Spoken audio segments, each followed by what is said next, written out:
it's not a one thing, it's another. Caught up in words, tangled in lies.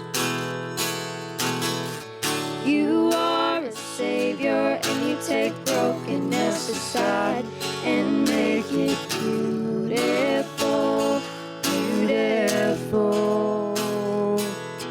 You call me child when I tell you lies. All I know is how to try.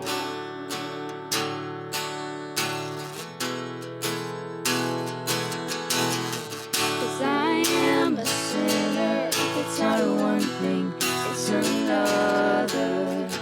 Caught up in words, tangled in lies. You are a savior and you take brokenness aside and make it beautiful, beautiful.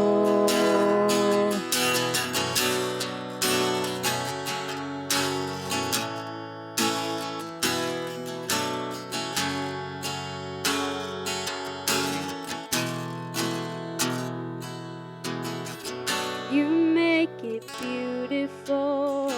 You make it beautiful.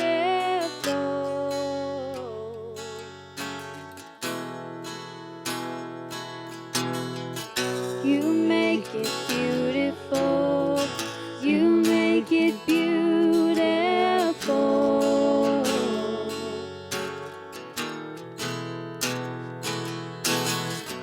You make it beautiful.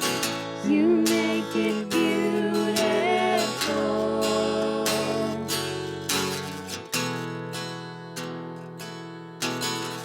'Cause I am a sinner. If it's not a one thing, it's another. Caught up in words, tangled in lies. You are a savior and you take brokenness aside and make it beautiful, beautiful. 'Cause I am a sinner. If it's not a one thing, it's another. Caught up in words, tangled in lies. You are a savior and you take brokenness aside and make it beautiful, beautiful. I want to welcome you back to our Anniston Bar Church's Make a Mental Note series. My name is Kyle Bryan. I'm one of the associate pastors at Anniston First Methodist, and I'm here with my friend and colleague in the community, Lori Floyd, and she's going to be joining us as we talk about the benefits, mentally, emotionally, of doing good. Lori, can you just share with our viewers like a little bit about what you do here in Anniston? Because I know what you do, and I know a lot of people do, but maybe there's some folks who aren't aware of your role here. Sure. I am the executive director of The Right Place, and we provide affordable housing and supportive services to our homeless population in the community, in the surrounding areas. So we do everything from working with people to get rental assistance if they need to get into a new place, all the way down to passing out snack bags and providing emergency hotel vouchers when it's really cold, and just trying to find the solution to our homeless problem that we have in our community. And so one of the most recent things that you've been doing is housing many of our homeless men and women on the cold evenings. Right. So we've been fortunate enough to have some funding to be able to do hotel vouchers. But because that is limited and it costs a lot when you've got multiple people going into a hotel, we've been able to kind of stretch it out, use it when the extreme cold, when it drops down into the low 30s or into the 20s, which we've had several days here lately that it's had that, and try to keep them sheltered. And while we're doing that, we try to do a little extra of not just providing a hotel room for them, but we make contact with them. We work with housing plans. We've helped several get their food stamps started back, or in some cases get their stimulus checks, or to hopefully work on getting disability, just trying to kind of bridge that gap of sometimes when you're working with a homeless population, they go missing. Mm-hmm. You don't always know exactly where they are. You can't just go to their house and see them because they don't have one of those. Right. And so having them kind of in a centralized location where we can make contact with them makes a big difference in their outcomes. And so we've been taking advantage of that as well. But the sad thing is that it doesn't always last. We can't keep them in there until summer, although Right. I would if I had the ability to do that. But when we do take them out, we'd make the contact and let them know that when it does get cold again, we're going to try with everything we can to get you back into shelter so that we don't have people freezing to death. So how did you, this is really interesting to me, but how did you end up in nonprofit work? Because you haven't always been at the right place. You started the right place, correct? Yes. You haven't always done that. What did you do before? Like, how did you, to use it like a term that's not the most endearing, like how did you become a do-gooder? Well, I started at a very young age. So I actually started working at a rural HIV clinic when I was 19 years old. And I started because in the early 90s, no one wanted to work in an AIDS clinic because there was such a fear of getting infected or something happening to people that were working there. And so I saw they needed a receptionist, and I started doing a summer job answering the phone at the AIDS clinic. And then I spent the next 20 years there. And then from that is where the birth of the Right Place came, where my friend Rita Harkrow and I started the idea of starting the Right Place. And it became a vision, and then now, almost 9 years later, I've been at the Right Place. So I have over 28 years of nonprofit now, I think, that I've done. So that's really all I've ever done. I've never, besides the summer jobs of working at Girl Scout camp and babysitting, my career has been nothing but nonprofit. So like a career of service. So where does this come from, like for you? Like, does it come from your faith? Does it come from upbringing? Like, what are the roots of your passion for other people? I always had, I think I always looked for the underdog, even when I was younger. The friends that I kept were not always the ones that were the most popular, or weren't always the ones that were who you would associate with on a regular basis. There was something about somebody who was lacking friendship or lacking, like the unseen, the ones that people didn't really recognize. I think I've always just kind of, those are my tribe, those are my people. Yeah. Yeah. And so I think that's just always been a fit for me. I was raised, both of my parents are very caring and giving, and I've just kind of been raised in that kind of environment. And then when I started at such a young age, I never dreamed that I would spend 20 years at an HIV clinic. That was not something that was in my vision. I was actually going to be a music teacher to teach little children to sing. Oh, wow. That's different. Completely different. And then now here I am. It's like, I think things happen. Everything in my life has always happened in the this is where I'm supposed to be kind of thing. I know when I was working at the clinic, there were several times, because when I first started, people were dying about as quick as they were coming in, because there was no cure, and it was just devastating. And I was young. I'm like, this is crazy. I can't do this for my whole life, because this is crazy. And I actually had a mother, because we got to know a lot of the family because they were coming on a regular basis, and a lot of them didn't have any support but us, because people wouldn't let them come around. And I remember one of the mothers, after her son had died, I was actually at a restaurant, and we were also very cautious because we didn't want to breach any confidentiality or anything. And this mother came over to the table where I was and got me and took me back to this table of her friends and said, "I want you to meet my angel." And that's how she introduced me. And I realized, and it was funny because I had actually convinced myself I was not going to do this anymore. I'm going to quit. And then that happened. I'm like, okay, I guess I'm not going to quit. I guess I'm going to stay here a little bit longer. And then from that, it kind of turned into what we developed into the Right Place. And I realized that there's a whole population out there that is just unseen. And that's the way I see our friends who are struggling with homelessness, is that they just a lot of people can walk right by them and not even recognize them. And I just can't stand that. And I just need them to know that even if it's just a simple hello, even if it's just smiling at somebody and letting them know that you see them, I see you, it makes a huge difference. Yeah. I know that my experience has been being at Aniston First and with our Shepherd's Table feeding ministry and getting to know some of the folks that, would be your clients as well as, folks that visit us. It can be very discouraging, the nonprofit work that you do and that others in our community do. Especially, this past year we tried to advocate for a shelter and it didn't happen. How do you keep going? I mean, 20 plus years of nonprofit work. How do you not get discouraged? What sustains you and keeps you from quitting? Because I'm like, I think at least once a year, I'm like, I think I just need to quit and do something else. Well, I think that too. Yeah. So, great. Misery loves company.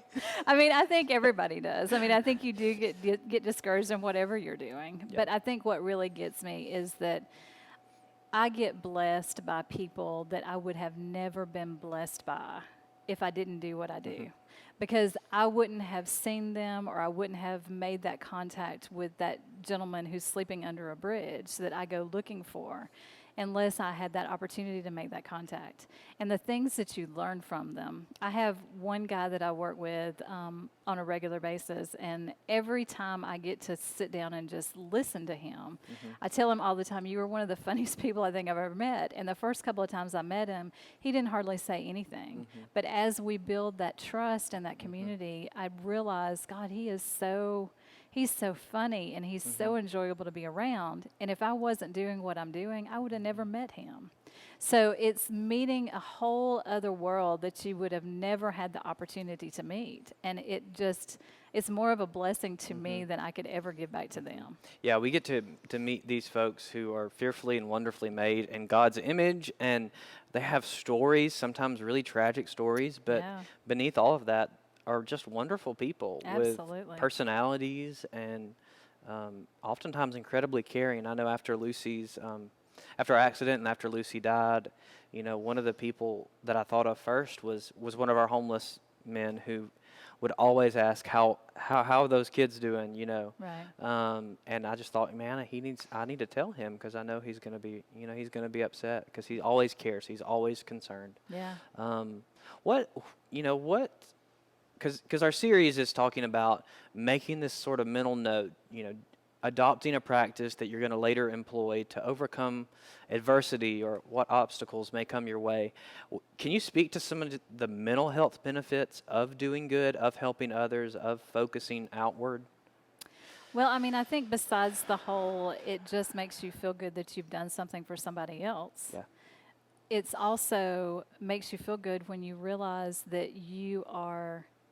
they're doing something for you. I think that's really what's been the big key for me is that although I know that I've provided shelter for them, and I know that there's been several times that I've paid for or done something for somebody that they could not have been able to do on their own. But what I get from them is the joy that they give back to me, not because I've done something good, but because they're grateful, and it's that connection that you're making with them that, like I said, you wouldn't have had otherwise. And so it's not necessarily, oh, I can feel good about this because I did it. It's how humbling it is for me to get the opportunity to do something like that for you. Yes. And I think if we look at it as, I'm not doing it because I'm better, I'm doing it because you are humbling me to a point that I'm grateful enough that I get to help you. Because I know in a lot of the cases, I've seen it. I've seen people that have absolutely nothing bring me something in a form of, I found this magazine, or I found this pen, or I found this whatever it may be, and I wanted to give it back to you. Yeah.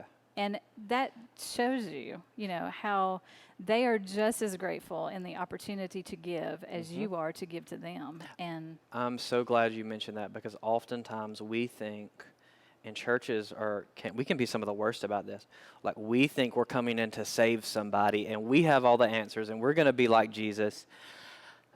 And we end up receiving just as much, if not more, of a blessing by the emotional support that we're given, as it was my case, or just the thoughtfulness that is given. Like, we think we have all the resources that everybody needs, and in reality, many people have the assets and the gifts and the skills they need to be helpful and to be supportive and to be encouraging. Well, and just the I guess when you asked me earlier, how do you keep going when you do this? I think one of the things that keeps me going is because I know that this is a whole support system that nobody would ever expect to have. You know, I know when I walk in the door and I see them, they're going to smile, they're going to be happy to see me, they're going to be supportive of me, and just like I try to make sure I always tell them how proud I am of them, they're showing me how proud they are of me. So it's like your own little community of people that you're developing in a world that you would never imagine.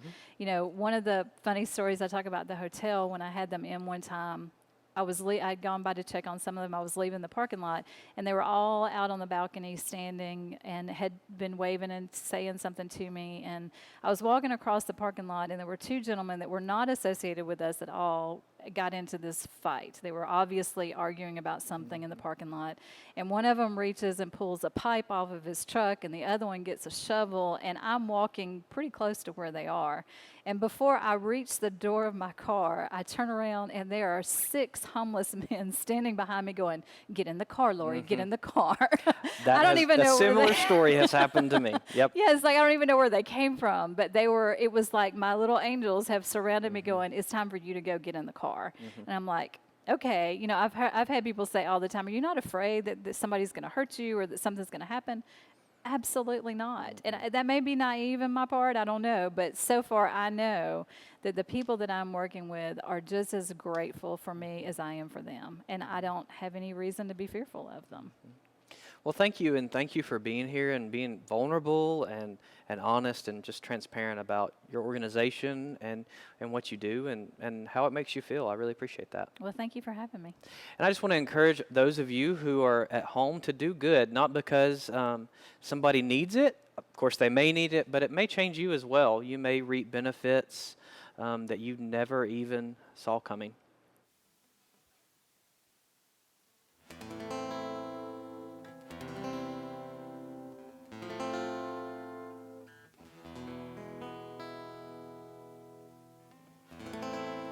Birds flying high, you know how I feel. Sun in the sky, you know how I feel. Breeze drifting on by, you know how I feel. It's a new dawn, it's a new day, it's a new life for me. And I'm feeling good.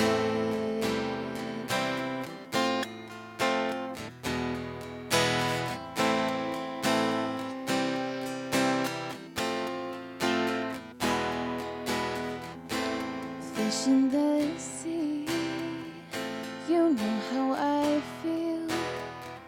River running free, you know how I feel. Blossom on the tree, you know how I feel. It's a new dawn, it's a new day, it's a new life for me, and I'm feeling good.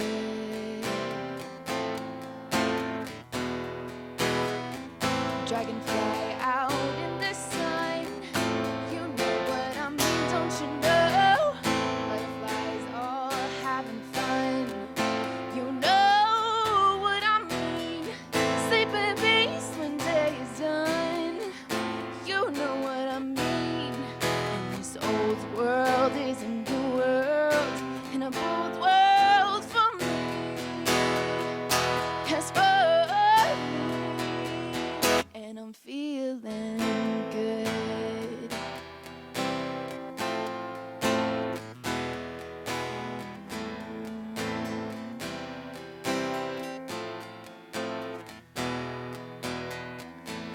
stars as you shine. You know how I feel. Scent of the pine. You know how I feel. Freedom is mine. You know how I feel. It's a new dawn. It's a new day. It's a new life. It's a new dawn. It's a new day. It's a new life. It's a new dawn. It's a new day. It's a new life for me. And I'm feeling good. Yeah, I'm feeling good.